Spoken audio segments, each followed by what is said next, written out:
Selamat siang semuanya, apa kabar hari ini? Sehat? Kembali lagi di channel Duk Cinema. Kali ini kita akan menceritakan series Black Mirror, Season 6 episode 5. Berkisah tentang seorang asisten penjualan bernama Nida yang menjalani kehidupan biasa saja. Namun suatu hari ia menemukan jimat dan bertemu dengan iblis yang memintanya untuk melakukan serangkaian pembunuhan untuk mencegah hari kiamat. Langsung saja kita bahas alur cerita filmnya yang berjudul Demon 79. Hari itu seperti hari-hari lainnya untuk Nida, seorang wanita muda keturunan Asia Selatan yang bekerja sendirian di bagian sepatu toko department store Possets di kota kecil Inggris. Ia hidup dalam bayang-bayang sikap diskriminatif yang nyaris tidak kentara. Rekan-rekan kerjanya menyapanya sekadarnya. Pelanggannya sering memperlakukannya seolah ia tak ada. Ia diam, selalu tersenyum sopan, tapi di dalam pikirannya penuh amarah yang dipendam. Setiap kali ia dilukai secara verbal, Nida membayangkan membunuh mereka dengan benda di sekitarnya. Tapi semua hanya terjadi dalam benaknya, dan ia kembali menunduk.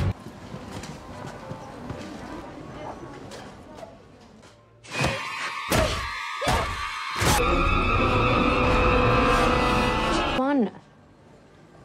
Oh ya? Sure you can't.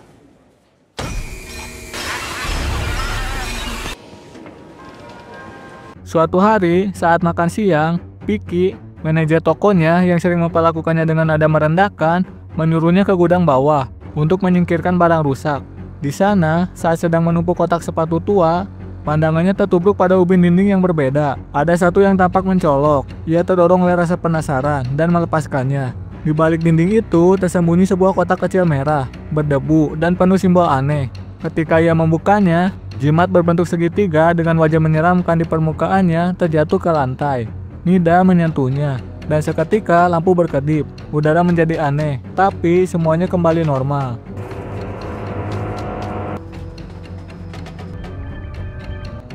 Malam harinya di rumah, Nida merasa tidak tenang. Suara-suara aneh terdengar dari televisi dan koridor.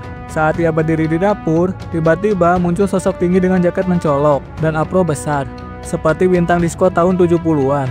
Sosok itu memperkenalkan dirinya sebagai Gap, makhluk dari dunia lain yang telah dibebaskan oleh Nida. Reaksinya langsung panik. Nida melempar barang, bersembunyi, berteriak bahwa itu tidak nyata. Tapi Gap terus mengikutinya, muncul dan menghilang begitu saja. Sacrifices over the next 3 days.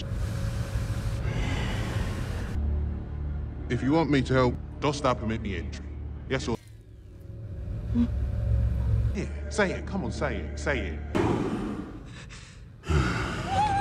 About going away. Regular appearance is probably. Gap menjelaskan bahwa jimat yang ditemukan Nida adalah segel dari semacam perjanjian kuno. Menurutnya, karena segel itu dibuka, maka Nida terikat dalam perjanjian dengan entitas dari atas yang memantau keseimbangan dunia. Dia mengatakan bahwa dunia sedang menuju kehancuran, dan satu-satunya cara untuk mencegahnya adalah dengan membunuh 3 orang dalam 3 hari. Nida menolak mentah-mentah ide itu. Ia bukan pembunuh, dan ia tidak percaya satu kata pun dari badut disko halu itu. Gap tak memaksa, tapi malam itu ia menunjukkan Nida sekilas gambaran tentang apa yang akan terjadi jika ia gagal. Perang, ledakan nuklir, anak-anak mati, dunia yang dipenuhi kehancuran. Nida terbangun dengan napas tersenggal. Ia mulai berpikir, bagaimana jika itu semua nyata?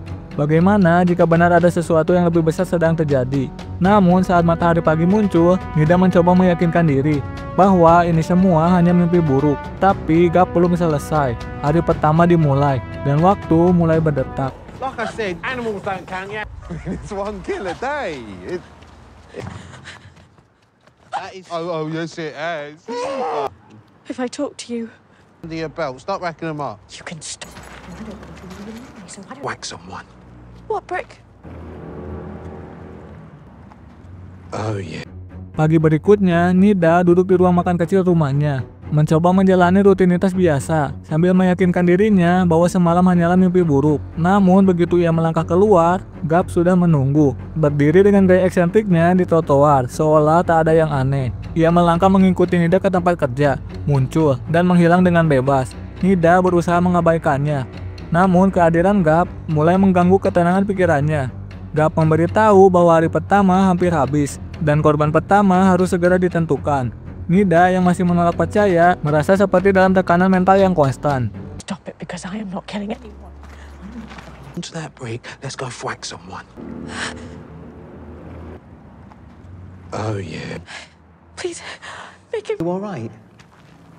Absolutely deserves to die. Shut up. He's got Hayes, Laura, and Little Nights.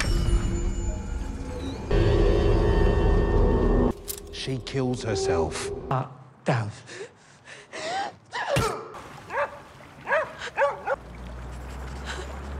Di toko, seorang pria tua datang menyapa Nida dengan senyum lelah. Ia tampak ramah.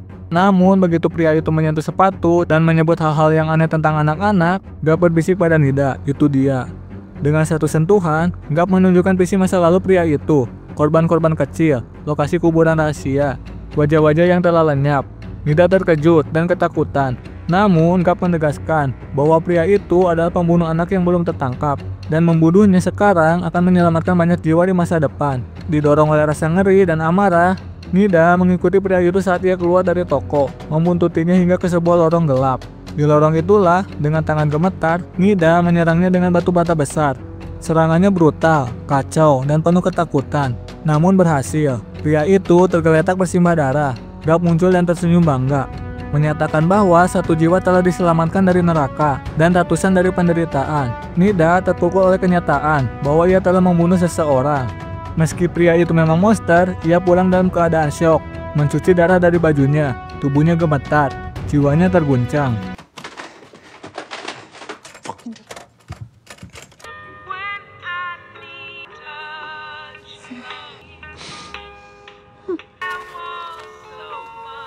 First.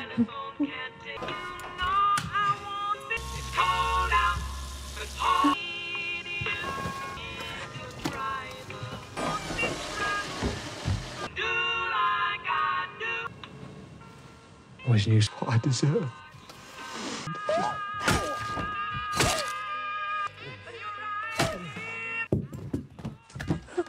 Keesokan harinya, berita tentang pembunuhan pria misterius itu menyebar. Polisi mulai menyelidiki dan memasang pengawasan di sekitar toko.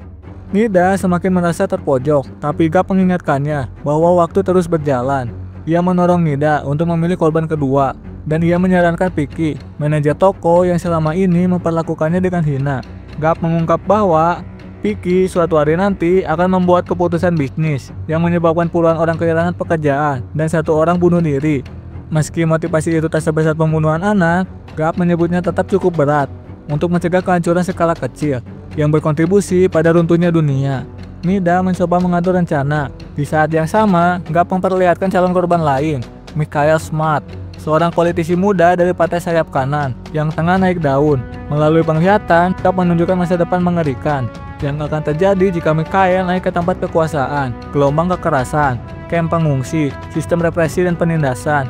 Nida akhirnya menyadari bahwa inilah target sesungguhnya. Michael bukan hanya ancaman lokal, ia adalah simbol kehancuran struktural. Ia pun mulai menyusun cara untuk bisa mendekatinya. Tapi waktu mereka nyaris habis dan pengawasan polisi mulai semakin ketat. Michael Smart launched his new protect. Qualify or not. Like, technically, yeah. Dog with a rock when he was 12. Animals are. Baker, put your hands in the air. Baker, the meanest cat. Oh, she was really tough, but they were mean and sicker to handle their guns. Nida mengikuti Michael Smart hingga ke stasiun kereta, menyelinap diam-diam, dan kemudian menculiknya dengan menyamar dan memukulnya pingsan. Ia menyeret tubuhnya ke sebuah ruangan kosong bawah tanah. Saat ia menodongkan palu ke arah Michael, suara sirine polisi menggema. Seorang petugas yang mengikuti jejaknya menemukan lokasi tersebut. Wait, to just find someone else. Shut up! I'm just.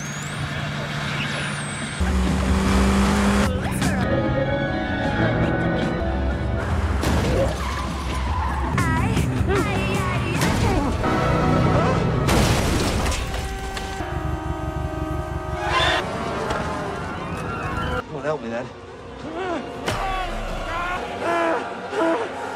Nida tak sempat menyelesaikan pembunuhan ketiga. Ia ditangkap, diborgol, dan dibawa ke kantor polisi untuk diinterogasi. Saat waktu berdetik, Gap muncul sekali lagi. duduk di sudut ruangan interogasi dengan wajah muram, mengingatkan bahwa hanya ada 1 jam tersisa sebelum dunia akhirnya runtuh. Nida duduk sendiri di ruang interogasi, tangannya diborgol ke meja dingin. Wajahnya kosong, seperti sudah tidak lagi berada di dunia ini. Petugas yang menanyainya tidak mampu memahami cerita yang ia sampaikan tentang jimat, tentang demon, tentang 3 nyawa demi menyelamatkan dunia. Mereka menganggapnya delusional, mungkin menderita gangguan psikotik berat. Salah satu detektif mencoba bersikap lembut, menanyakan apakah Nida mendengar suara-suara. Namun Nida hanya menatap kosong dan berkata pelan, "Aku gagal, 2 dari 3. Di sudut ruangan, hanya Nida yang bisa melihat Gap, berdiri tanpa berkata-kata, wajahnya suram. Gap akhirnya bicara, suaranya lebih tenang dari biasanya. Ia tidak menyalahkan Nida. Ia mengatakan bahwa ia juga sudah kehilangan tempatnya, bahwa setelah kegagalan ini ia akan ditarik dari eksistensi, dihapus dari ingatan dan realitas. Keduanya telah menjalani misi ini bersama, dan meskipun gagal, mereka telah saling memahami sesuatu tentang satu sama lain, tentang batas moral manusia, tentang kehendak bebas, tentang rasa putus asa dalam sistem dunia yang korup dan tak peduli. Waktu terus bergerak. Jam menunjukkan pukul 11.59 malam. Mereka berdua melangkah ke dalam cahaya merah yang berputar perlahan. Di luar, kota mulai luluh lantah. Hanya langit merah yang terbuka perlahan, memakan segalanya. Hanya satu pertanyaan tersisa. Jika kamu tahu kiamat akan datang, apa yang akan kamu lakukan?